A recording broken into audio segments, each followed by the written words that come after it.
آسما اپنی ماں کے مرنے کے بعد اپنی خالہ کے پاس رہنے لگتی ہے اور اسی خالہ کا بیٹا بھی جوان ہوتا ہے۔ آج جب نور کے پاگل خانے میں جانے کی اطلاع ملی تو میرا دل ڈوب گیا۔ ایک بار قسم کھائی تھی کہ میں اپنی خالہ زاد بہن سے کبھی نہیں ملوں گی، مگر آج خود اس قسم کو توڑ دیا اور اس سے ملنے کو بے قرار ہو گئی۔ بہرحال یہ ان دنوں کا ذکر ہے جب ہم گجرانوالہ کے ایک گاؤں میں مقیم تھے۔ میری خالہ امی سے 2 برس چھوٹی تھیں اور نام شاہانہ تھا۔ ان کے شوہر کو عرصے سے ٹی بی کا مرض لاحق تھا۔ یہ متوسط گھرانے سے تعلق رکھتے تھے۔ رفتہ رفتہ خالو کی صحت جواب دے گئی اور وہ اس روگ کے باعث کام کاج سے محروم ہو گئے تھے۔ وہ سارا دن بستر پر پڑے رہتے، بیوی اور بچیاں خدمت کرتی۔ ذرا آمدنی کوئی نہ رہا کہ کنبے کا سربراہ تو علیل تھا۔ 4 بچے تھے، 2 بیٹیاں اور 2 بیٹے۔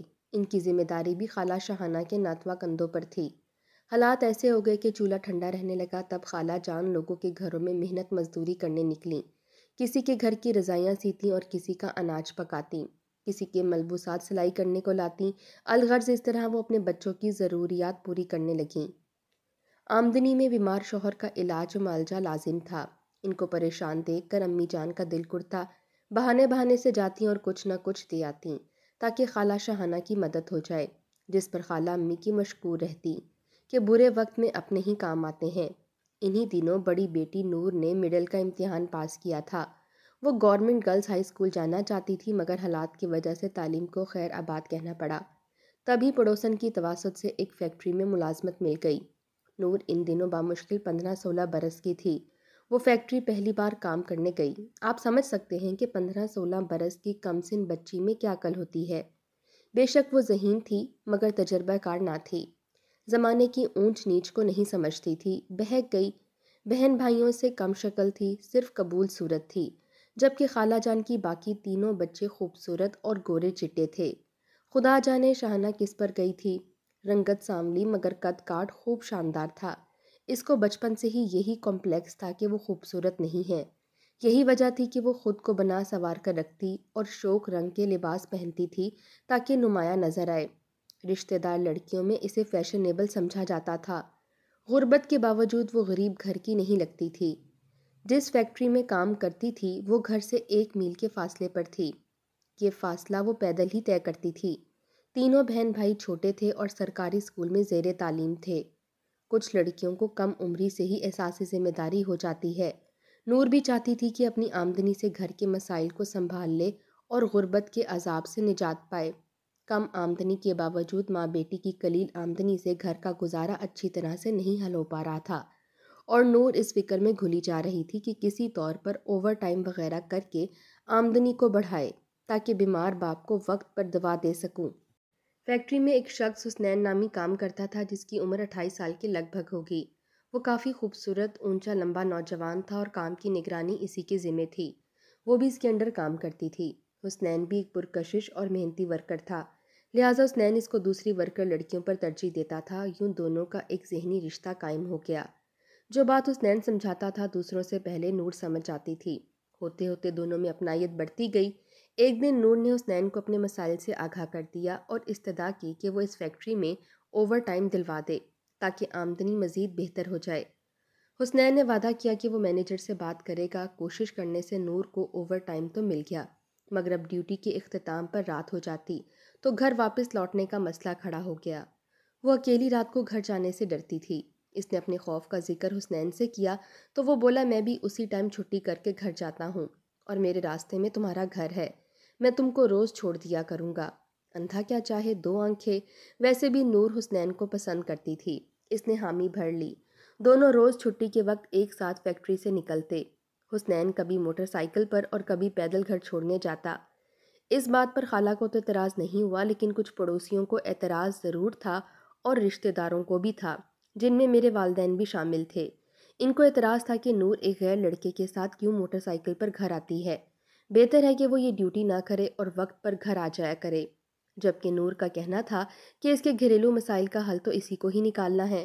لوگ اعتراض کرنا جانتے ہیں مگر مدد کرنا نہیں جانتے، اور اگر کوئی مدد کرنا چاہے تو اس کو نشانہ بنا دیتے ہیں، لہٰذا اسے کسی کی پرواہ نہیں تھی، کیونکہ حسنین ایک اچھا انسان تھا اور فیکٹری میں اس کا کولیگ بھی۔ اگر اس نے برائی کرنی ہوگی تو کیا فیکٹری میں کوئی اس کو روک سکے گا؟ بڑی باتیں ہوئیں مگر نور نے ہر کسی کے اعتراض اور بدگمانی کو پس پشت ڈال دیا، کیونکہ اس کو اپنے کنبے کے دن بدلنے کا جنون تھا، جو قسم پرسی کی زندگی گزار رہا تھا، جبکہ باقی رشتہ دار کھاتے پیتے اور خوشحال تھے۔ اسے ان کی خوشحالی احساس کمتری کے سمندر میں دھکیل دیتی تھی۔ جب دو جوان لڑکا اور لڑکی ملتے ہیں تو آپس میں اپنائیت لازمی ہو جاتی ہے۔ مخالف جنس کی صورت میں اپنائیت کوئی دوسرا رخ بھی اختیار کر سکتی ہے۔ نور اپنے سپروائزر کو گھر کا حال احوال بتاتی تو غم زدہ بھی ہو جاتی تھی۔ اس کی غم زدگی حسنین کے دل کو اداس کر دیا کرتی تھی، یوں وہ اس کا اور زیادہ خیال کرنے لگا۔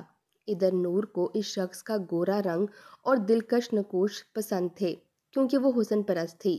وہ خود بچپن سے اس احساس کمتری کا شکار تھی، تبھی خوبصورت لوگ اس کی کمزوری تھے۔ خدا جانے کیوں میری اس خالہ زاد کو گمان تھا کہ وہ خوبصورت نہیں ہے، حالانکہ وہ لاکھوں لڑکیوں سے اچھی تھی۔ بڑی بڑی آنکھیں، پتلا ناک اور لمبا قد، دبلی پتلی نور جب چلتی تھی تو کوئی فیشن ماڈل معلوم ہوتی تھی۔ ایک دن وہ موڑ بھی آ گیا جب نور اور حسنین ایک دوسرے کے بغیر نہ رہ سکتے تھے۔ وہ گھر میں خالو جان کی عیادت کے بہانے آ جاتا اور ان کو دعائیں دے جاتا تھا، جس کی وجہ سے خالہ جان بھی اس کی عزت کرنے لگی تھیں۔ بہرحال ان کی دوستی محبت میں بدلنے لگی تو یہ شادی کے خواب دیکھنے لگے۔ ایک دن موقع دیکھ کر نور نے اپنے گھر والوں سے بات کی۔ پہلے تو والدین خفا ہوئے، مگر جب کوئی دوسرا مناسب رشتہ نہ ملا تو حسنین کے رشتے پر غور کیا۔ بات چیت ہونے لگی۔ حسنین کے گھر والے نور کو دیکھنے آئے تو منگنی کی تاریخ دے کر چلے گئے۔ اس کی خوشی کی انتہا نہ رہی، کیونکہ اس کی زندگی کی آرزو پوری ہو رہی تھی۔ وہ بہت خوش تھی۔ اچانک ایک دن خالہ جان نے سوچا کہ حسنین کے گھر جائیں تاکہ شادی کے بارے میں معلومات طے کریں۔ انہوں نے امی سے بات کی اور دونوں وہاں چلی گئیں۔ اس روز حسنین فیکٹری سے چھٹی پر تھا۔ جو ہی خالہ اور امی اس کے گھر کے اندر داخل ہوئیں، ان کے ارمانوں کا جنازہ نکل گیا۔ حسنین نشے میں چور پڑا تھا اور صحن میں دو عدد ننگے دھڑنگے بچے گھوم رہے تھے، جبکہ اس کی بیوی سر پر پٹی باندھے چولہے کے پاس بیٹھی کچھ پکا رہی تھی۔ حسنین کی ماں موجود نہ تھی۔ امی نے ان کا پوچھا تو اس عورت نے بتایا کہ میری ساس لڑ کر بیٹی کے گھر چلی گئی ہے، کیونکہ وہ مجھے گھر لانا نہیں چاہتی تھی۔ اس کا اصرار تھا کہ مجھے طلاق دی جائے، لیکن میں طلاق نہیں لینا چاہتی تھی کیونکہ میں بچوں کی ماں ہوں۔ انہوں نے جھگڑا کر کے مجھ کو گھر سے نکال دیا تھا۔ بڑی مشکل سے میرے والدین ہاتھ پاؤں جوڑ کر مجھے چھوڑ گئے ہیں۔ امی خالہ حیرت سے اس عورت کا منہ تکتی رہیں۔ وہ اسی وقت پلٹ آئیں اور منگنی توڑ دی۔ نور نے احوال سنا تو اس کے تمام خواب چکنا چور ہو گئے۔ وہ فیکٹری جا کر حسنین سے خوب لڑی اور پھر خاموشی اختیار کر لی۔ اب وہ ہنستی تھی اور نہ کسی سے بات کرتی تھی، گمسم رہتی تھی۔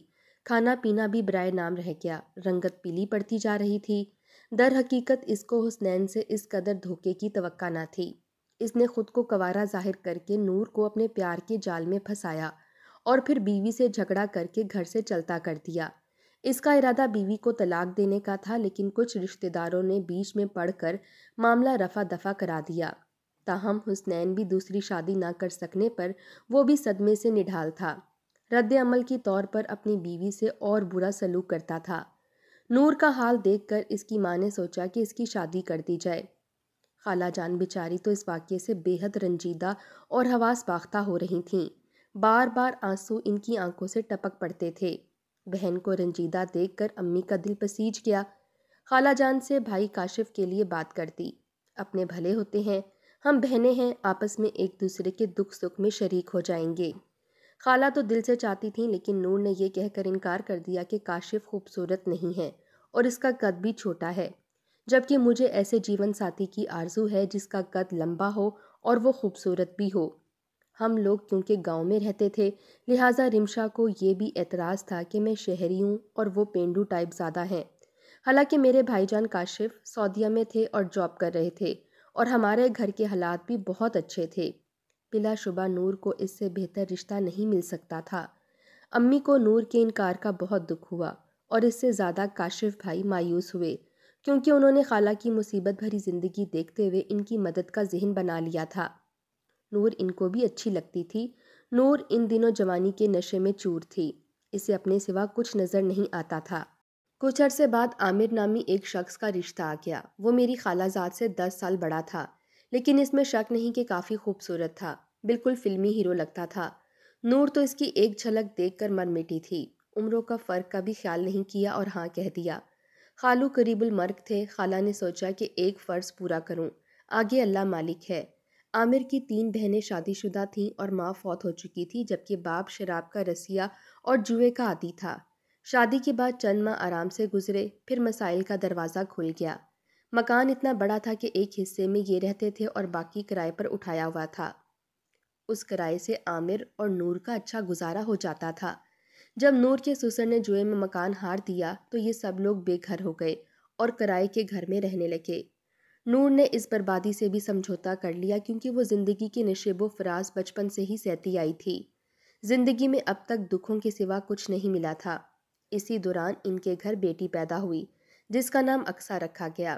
اب اخراجات بڑھ گئے، جبکہ عامر شروع سے ہی نکما تھا۔ یہ بہت ہی ذلت کا وقت تھا۔ بیچاری نور اپنی ماں کی طرح کسی کے گھر کا کام کاج کرنے لگی۔ عامر نے کوئی اعتراض نہ کیا، الٹا نشہ کرنا شروع کر دیا۔ نور بھی جانتی تھی کہ نشہ انسان کو بے حس اور بغیرت بنا دیتا ہے۔ وہ تھوڑا بہت کمانے سے بھی رہ گیا تو مکمل بوجھ نور پر ڈال دیا گیا۔ ایسے حالات میں گھر آ کر اسے احساس ہوا کہ کاشف بھائی سے شادی نہ کر کے کتنی بڑی غلطی کی ہے۔ خوبصورت شوہر کی خواہش کے پیچھے خود کو غیر محفوظ کر لیا۔ حالانکہ میرا بھائی بھی قبول صورت تھا، مگر نور کے خیالوں میں تو کوئی فلمی ہیرو نما آئیڈیا بسا ہوا تھا۔ وقت گزرتے دیر نہیں لگتی۔ اسی دوران دوسری بیٹی بھی دنیا میں آ گئی تو زندگی اور زیادہ کٹھن ہو گئی۔ خالہ جان خود مسائل میں گھری ہوئی تھیں، وہ بیٹی کی مدد نہیں کر سکتی تھیں۔ اس کو اپنی مدد آپ کے تحت ہی جینا پڑنا تھا اور 2 بچیاں بھی پالنا تھیں۔ اب دوہری ذمہ داری ہو گئی۔ کام پر بھی باقاعدگی سے نہیں جا سکتی تھی، اس وجہ سے گھریلو حالات مزید خراب ہو گئے۔ آفتاب عامر کا بچپن کا دوست تھا، اس کا آنا جانا تھا اور وہ اپنے دوست کو بہت سمجھاتا تھا، مگر وہ کسی کی نہ سنتا تھا۔ ایک روز مالک مکان گھر آیا اور زور زور سے دروازہ پیٹنے لگا۔ وہ کرائے کا مطالبہ کر رہا تھا۔ نور گھبرا گئی، وہ دروازے پر کھڑی اسے مہلت مانگ رہی تھی۔ اسی دوران آفتاب آ گیا۔ عامر گھر پر موجود نہ تھا اور نور کے گڑ گڑانے سے آفتاب کو افسوس ہوا۔ اس نے مالک مکان کو کرایہ دیا اور وہ گھر سے چلا گیا۔ اب آفتاب اکثر آنے لگا۔ وہ بچیوں کو بلکتا دیکھ کر رنجیدہ ہو جاتا، ان کے لیے دودھ کے ڈبے، بسکٹ اور کبھی گھر کا سودا سلف اور روپے پیسے دے جاتا۔ یوں عامر اور نور اس کے احسان تلے آ گئے۔ عامر دن بدن نشے میں ڈوبتا گیا۔ زندگی کی تلخ حقائق سے فرار وہ روز نشہ پیتا اور ہر ایک سے قرض کی بھیک مانگتا۔ کام کاج بالکل چھوڑ دیا تھا۔ جب کوئی قرض کی واپسی کا مطالبہ کرتا تو یہ گھر سے بھاگ جاتا۔ ایک روز ایک سود خور نے اپنی رقم کا مطالبہ کیا تو عامر مجبور ہو گیا، کہنے لگا نور سے لے لو، اگر نہ دے تو اسے اپنے ساتھ لے جاؤ، تمہارے پیسے پورے ہو جائیں گے۔ وہ بدماش گھر کے اندر آ گیا۔ نور سے کہہ رقم دو یا میرے ساتھ چلو، کیونکہ تیرے شوہر نے اجازت دے دی ہے۔ بدماش کے بدلتے تیور اور سرخ آنکھیں دیکھ کر وہ ڈر گئی اور گھر سے نکل کر اپنی عزت بچائی۔ وہ سر پیٹ گلی میں بھاگ رہی تھی کہ سامنے آتے شخص سے ٹکرا گئی، اور وہ شخص آفتاب تھا جو پھر اس کے گھر آ رہا تھا۔ نور کو یوں دیوانہ وار گلی میں بھاگتے دیکھ کر حیران ہوا، روک کر پوچھا کہ کیا بات ہے، کیا ہوا ہے؟ نور نے روتے ہوئے بات بتائی۔ آفتاب آگ بگولا ہو گیا۔ وہ عامر کی طرف گیا مگر وہ جا چکا تھا۔ اس واقعے کے بعد 1 مہینے تک وہ گھر نہ آیا۔ بہت تلاش کے بعد ملا تو آفتاب نے اس پر لعنت ملامت کی، جس پر بولا نور میری بیوی ہے، میں اپنی بیوی کا سودا کر رہا تھا، تیری بیوی کا نہیں، پھر تمہیں کیوں اتنی آگ لگی ہے؟ اس بات پر آفتاب نے اس کے منہ پر تھپڑ مار دیا اور کہا کہ بغیرت کسی غیر مرد کو اپنی عورت پیش کرتے ہوئے تجھ کو شرم نہیں آتی؟ اس طرح یہ دوستی دشمنی میں بدل گئی۔ اس واقعے کے بعد نور نے گھر چھوڑ دیا اور وہ آفتاب کی پناہ میں چلی گئی۔ اس نے شوہر سے طلاق کا مطالبہ کیا، لیکن جب عامر نے طلاق نہ دی تو نور نے آفتاب کے ذریعے کورٹ سے طلاق لے لی۔ اس پر عامر نے ہر جگہ یہ مشہور کر دیا کہ آفتاب اور رمشا کے درمیان ناجائز تعلقات ہیں۔ دونوں نے آپس میں مشورہ کیا کہ بدنامی تو ہو چکی ہے، اب کیوں نہ ہم کوئی فیصلہ کر لیں کہ ہم نکاح کر لیتے ہیں تو دنیا کی زبانیں خاموش ہو جائیں گی۔ آفتاب کی بات مان کر اس کے ساتھ نکاح کر لیا، کیونکہ اس کے سوا دونوں کے پاس کوئی دوسرا راستہ نہیں تھا۔ آفتاب کے گھر آ کر اس کو سکون ملا، مگر وہ عامر سے ابھی تک خوفزدہ تھی کہ اس کی 2 بیٹیاں ان کے پاس تھیں اور وہ برے لوگوں میں اٹھنے بیٹھنے لگا تھا۔ کئی بار اس نے بچیوں کو اٹھا لے جانے کی دھمکیاں دی تھیں، مگر قدرت نے اس خوف کو ہمیشہ کے لیے صفِ ہستی سے ہی ختم کر دیا کہ عامر کے ایک جرائم پیشہ گروہ سے مراسم ہو گئے اور وہ اس کے گینگ میں ملوث ڈکیتی میں مارا گیا۔ تاہم کچھ عرصے تک یہ الزام بھی آفتاب اور نور کے سر رہا کہ انہوں نے اپنے راستے سے ہٹانے کے لیے اسے قتل کرا دیا ہے۔ نور سے شادی کے بعد آفتاب کے گھر والوں نے اس کے ساتھ رشتہ ختم کر لیا، خرچہ وغیرہ دینا بند کر دیا، اور بھائیوں نے اس کو کاروبار اور دکان سے نکال دیا کیونکہ وہ اس کی شادی اپنے خاندان کی لڑکی سے کرانا چاہتے تھے۔ یہ اس کی بچپن کی منگیتر تھی اور ماں کی بھانجی تھی۔ اس صدمے سے ماں فوت ہو گئی تو ہر ایک نے کہا کہ نور بڑی منحوس ہے، اس کی وجہ سے ماں فوت ہوئی ہے۔ ایک مرتبہ پھر وہ حالات کے دورائے پر کھڑی تھی، فریاد کرتی تو کس سے؟ بس بے بسی کی تصویر تھی۔ باپ کو ٹی بی نکل گئی، بہن بھائی اس کے دکھ بانٹنے کے قابل نہ تھے، اس جہاں میں اس کا کوئی نہ تھا سوائے امی جان اور کاشف بھائی کے، جن کو وہ خود بھری دنیا میں ٹھکرا چکی تھی۔ تبھی میں نے بھی قسم کھائی تھی کہ اس مغرور لڑکی سے اب کبھی نہ ملوں گی۔ نور نے اپنے لب سی لیے، اپنا ہر معاملہ خدا پر چھوڑ دیا۔ رفتہ رفتہ حالات خراب ہونے لگے۔ آفتاب کا سرمایہ بھائیوں کے قبضے میں تھا، وہ کوئی بزنس بھی نہیں کر سکتا تھا، اور بھائیوں کی یہ شرط تھی کہ تم نور کو طلاق دو تو پھر روپیہ دیں گے۔ بس پھر ہونا یہی تھا کہ نور اور آفتاب آپس میں جھگڑنے لگے۔ اب وہ خرچے کے لیے کہتی تو جواب ملتا کہ تمہاری وجہ سے میرا خرچہ بند ہوا ہے اور اس حال پر آ گیا ہوں۔ آفتاب نے کبھی اس پر ہاتھ نہ اٹھایا، مگر آفتاب نے یہ حد بھی کر دی، وہ اسے بات بات پر مارتا۔ 4 بچوں کی زنجیر نے نور کو لاچار کر دیا تھا۔ آفتاب اب سوتیلے بچوں پر ظلم کرتا اور وہ کسی سے شکوہ نہ کر سکتی کیونکہ یہ کانٹے خود اس نے اپنی راہ میں بچھائے تھے۔ وہ ہر پل اپنی قسمت کو کوستی، سبھی نے اسے منہ موڑ لیا تھا۔ ان کے نزدیک وہ شوہر کی قاتل ایک منحوس عورت تھی جو محبوب کی خاطر گھر چھوڑ گئی تھی۔ وہ گہری دلدل میں پھنس گئی تھی، نکلنے کا کوئی راستہ نہ رہا تھا، سسکیوں کے سوا کوئی چارہ نہ تھا۔ پہلی سی ہمت بھی نہ رہی تھی کہ حالات کا ڈٹ کر مقابلہ کرتی۔ ادھر آفتاب کی اجازت نہ تھی کہ وہ کسی سے ملے یا کسی کے گھر جائے۔ گھر کے اندر گھٹ گھٹ کر وہ ذہنی مریضہ بنتی جا رہی تھی۔ جب کوئی حل نہ نکلا، وہ بھوکی پیاسی گھر میں بستر مرگ پر پڑی موت کا انتظار کرنے لگی۔ تبھی ایک روز خالہ نور سے جا کر اس کی دونوں بچیوں کو لے آئیں، کیونکہ پڑوسیوں نے ان کو فون کیا تاکہ تمہاری بیٹی اور داماد میں بہت جھگڑا ہوتا ہے، لہٰذا بیٹی کے پہلے خاوند کی بچیاں لے جاؤ، ایسا نہ ہو کہ ان بچیوں کو نقصان ہو کیونکہ یہ بھوکی پیاسی رہتی ہیں۔ آفتاب کی 2 بچیاں اس کی بڑی بہن آ کر لے گئی اور نور گھر میں اکیلی رہ گئی۔ اب اس کے رونے کی آواز آتی اور پڑوس والے سن کر افسوس کرتے۔ رفتہ رفتہ وہ چیخنے چلانے لگی اور اس بار اسے دورے پڑنے لگے۔ ایک روز اس کے چیخنے چلانے سے تنگ آ کر آفتاب نے اس کے سر پر کوئی سخت چیز دے ماری۔ اس کی نظر ختم ہو گئی اور آواز بھی بند ہو گئی۔ اب وہ ایک لاش کی طرح بستر پر پڑی آخری سانس گن رہی تھی۔ ان حالات کا علم کسی طرح حسنین کو ہوا تو ایک روز نور کو دیکھنے اس کے گھر پہنچا۔ اس وقت آفتاب گھر پر نہیں تھا۔ نور کی ایسی حالت دیکھ کر وہ رونے لگا اور اس نے مجھے فون کیا۔ امی جان اسی وقت کاشف بھائی کو لے کر گئیں اور خالہ نے نور کو بھی منا کر ساتھ لے لیا۔ سب نے ایمبولینس میں ڈالا اور ہسپتال میں داخل کرا دیا۔ کچھ دن زیر علاج رہ کر وہ دیکھنے لگی، مگر بہکی بہکی باتیں کرتی۔ وہ اپنے بچوں کو پکارتی اور کہتی کہ وہ مر گئے ہیں۔ ذہنی حالات ایسے تھے کہ ڈاکٹر نے اس کو ذہنی امراض کے ہسپتال بھجوانے کا مشورہ دیا اور نور کو ذہنی امراض کے ہسپتال، جن کو عرف عام میں پاگل خانہ کہا جاتا ہے، بھجوا دیا گیا۔ امی روز جاتی تھیں، کاشف بھائی بھی جاتے تھے اور آ کر حالات بتاتے تھے۔ میں نور کا حال سن کر دکھی ہوتی مگر جاتی نہ تھی کیونکہ قسم کھائی تھی کہ کبھی اس کی صورت نہیں دیکھوں گی۔ آخر کار امی نے کہا کہ قسم کا کفارہ ادا کرو اور نور کو دیکھنے جاؤ، وہ تمہیں یاد کرتی ہے۔ جب میں وہاں گئی تو اس کی حالت دیکھ کر میرے پیروں تلے سے زمین نکل گئی کیونکہ اس کا سر گنجا تھا اور صورت پر وحشت برس رہی تھی۔ مجھ کو پہلی نظر میں اسے دیکھ کر ڈر لگنے لگا اور میں جہاں کھڑی تھی وہیں جم کر رہ گئی۔ تاہم اس نے چھلانگ لگا کر مجھے آ لیا اور میرے گلے سے چمٹ گئی، بولی راشی ڈرو نہیں، میں بالکل ٹھیک ہوں اور ہر بات سوچ اور سمجھ کر کرتی ہوں۔ میری یہ حالت ان لوگوں نے کی ہے، شاید مجھ سے مریضوں کا علاج جو نہیں ہوتا۔ تم بہت جلد مکمل طور پر اچھی ہو جاؤ گی، پھر میں تم کو اپنے گھر لے جاؤں گی، وعدہ کرتی ہوں۔ تم مجھ کو میرے بچوں سے ملواؤ گی؟ وعدہ رہا۔ میں نے اس کے بڑے ہوئے ہاتھوں کو تھام لیا جب اس نے کہا کہ وعدہ کرو کہ روز آیا کرو گی۔ یہ بھی وعدہ رہا۔ افسوس کہ اس کی زندگی کے دن تمام ہو چکے تھے اور میں دونوں وعدے نہ نبھا سکی۔ ایک روز جب نرس اس کو دوا کھلانے گئی تو وہ بستر پر آرام سے آ کے مودے پڑی تھی، لگتا تھا سو رہی ہے۔ اس کو ایسی دوائیاں دی جاتی تھیں جس سے وہ نیند لے تاکہ زندگی کے غموں کو بھلا کر جی سکے۔ نرس سمجھی کہ گزشتہ رات جو دوائیاں دی تھیں یہ اسی کا اثر ہے، اور نور ابھی تک مدہوش ہے۔ جب کندھا ہلا کر نام پکارا تو نور نے کوئی جواب نہ دیا اور حرکت بھی نہ کی، بلکہ اس کا سر ایک طرف ڈھلک گیا، جیسا کہ بے جان لوگوں کا سر ڈھلک جاتا ہے۔ نرس نے ڈاکٹر کو بلایا، جس نے تصدیق کر دی کہ نور زندگی کے دکھوں سے جان چھڑا کر اس ظالم دنیا سے بہت دور آ گئی ہے۔